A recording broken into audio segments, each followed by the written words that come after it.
Welcome to The Word in 10, a podcast from Dwell Community Church. My name is Chris Risley, and this is the final in a four-part series on Peter's introduction in his letter, 1 Peter, to some churches in a widespread area.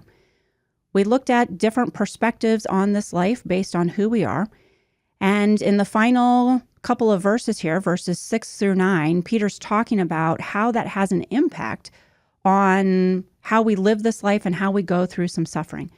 So in 1 Peter chapter 1, verses 6 through 8, Peter says, in all of this, in the fact that we know that we don't belong here and that we're headed for heaven, he says, you greatly rejoice, even though now for a little while, if necessary, you have been distressed by various trials, so that the proof of your faith, being more precious than gold, which is perishable even though tested by fire, may be found to result in praise and glory and honor at the revelation of Jesus Christ. And though you have not seen him, you love him. And though you do not see him now, but believe in him, you greatly rejoice with joy inexpressible and full of glory, obtaining as the outcome of your faith the salvation of your souls. And so as much as Peter's talking about what we have to look forward to in the next life, he acknowledges that there are a lot of trials in this life that are distressing. He says, now, though for a little while, if necessary, you have been distressed by various trials. I wish I could decide which trials were necessary. That's not the way that it goes. But Peter's saying things come up in this life that are really difficult. We experience all sorts of trials, whether it's physical ailments, illnesses, or lingering injuries that just cause a lot of pain and suffering, financial struggles, painful situations with family or friends, just the regular weariness and busyness of life. If you're waiting on God, desiring something good that God has not given to you yet, all of this can be very distressing. And Peter acknowledges that. And yet, even at the same time, he says that we greatly rejoice. And at first it feels like, what, we're just supposed to be happy during trials? No, that's not precisely what he's saying. And it can be helpful to consider, well, what are the alternatives to rejoicing?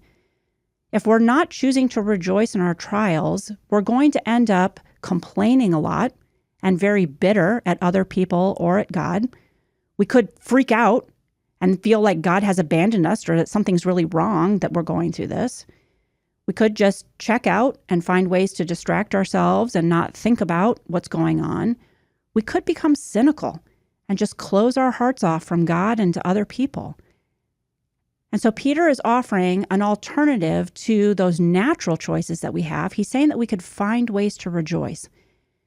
And so what he does next is he offers a perspective on our trials that enables us to rejoice. He's saying, so that the proof or genuineness of your faith, being more precious than gold, which is perishable even though tested by fire, may be found to result in praise and glory and honor at the revelation of Jesus Christ. He's drawing an imagery from the refining of gold. When they would mine gold, you then have to heat gold up to an unimaginable temperature so that the impurities can rise to the surface and be skimmed off. In fact, it turns out that 1 metric ton of gold, which is 2,200 pounds, if you can mine 2,200 pounds of ore, that will yield, after the refining process, 1.5 grams of gold. I have seen some estimates as high as 7 grams. That's still not a lot of gold. There are a lot of impurities mixed in there. And so they have to grind the ore to powder and then heat the gold up to over 1,900 degrees, which I'm sure is far hotter than the gold ever desired to get heated up to. And that's part of what happens in our life is sufferings are a fiery trial that we go through. And the point is that it causes the impurities in our faith to rise to the surface. It's in the process of going through suffering that we learn the wrong beliefs that we have about God, that we learn where the weaknesses in our character are, that we learn how it is that we don't really depend on God. And so often it feels like, oh, that must mean that something's wrong. And God's saying, no, this is the exact process that I'm trying to take you through, because those things were there the whole time. And it wasn't until you went through suffering that you see where the problems are. God is doing this for your benefit. And in fact, Christians who never go through suffering, or at least allow themselves to go through suffering, who just check out or run away, well, these are Christians who never really learn how to depend on God. And they tend to have shallow, easy answers for people. They have low empathy. They can't really relate to other people as they're going through things that are really difficult and painful. And they certainly can't handle suffering when it does happen. So as tempted as I can be to run away when suffering is happening, I want to be the type of person that other people can come to when they're going through something difficult. And the only way to be that type of person is to go through the suffering myself. In fact, one of the saddest things about Christians who are terrified of suffering and avoid it at all costs is they miss out on the deeper relationships that only come from going through suffering together. Some of my deepest friendships are friendships with people through whom we have been through very difficult trials and tribulations in our lives.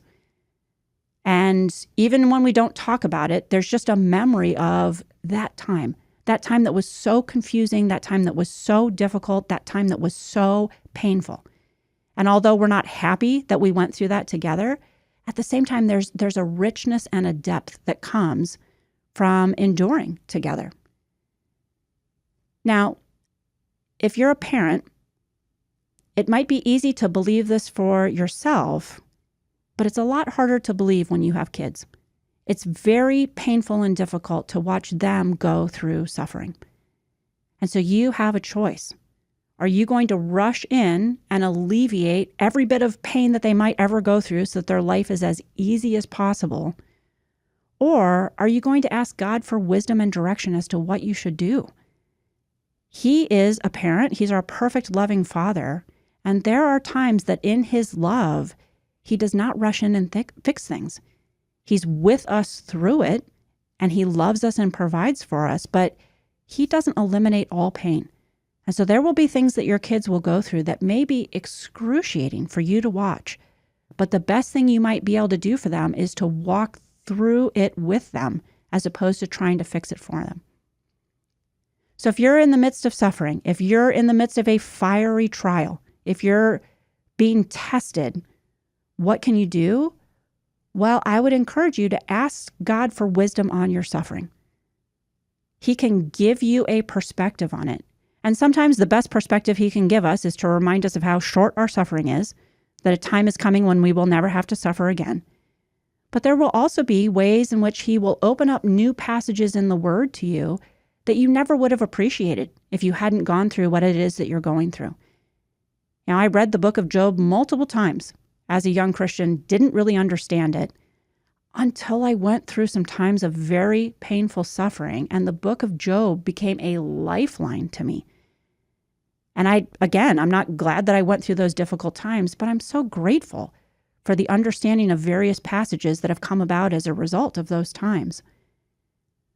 I would also encourage you to find some friends who will pray for you and pray with you. God never designed you to go through suffering on your own. Yes, he is there with you, but he's also provided other people who can listen, who can pray, who can be helpful during these times, even if they can't fix it.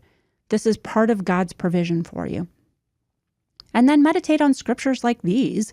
This is why Peter wrote this. He was writing to people that were going through things that were difficult. And so obtaining God's perspective on our suffering can be what enables us to rejoice. And that's what Peter wraps up with in this little section. He says, though you have not seen him, that is Christ, you love him. And though you don't see him now but believe in him, you greatly rejoice with joy inexpressible and full of glory, obtaining as the outcome of your faith the salvation of your souls. Part of what enabled Peter to endure suffering was he saw what Christ had gone through for him.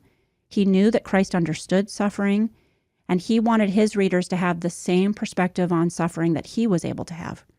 And so I encourage you, again, turn to passages like this and other passages. Believe that God has something good that he wants to bring out of your suffering, and ask him for wisdom as to how you can respond. Thanks for listening. For more resources like this, visit dwellcc.org.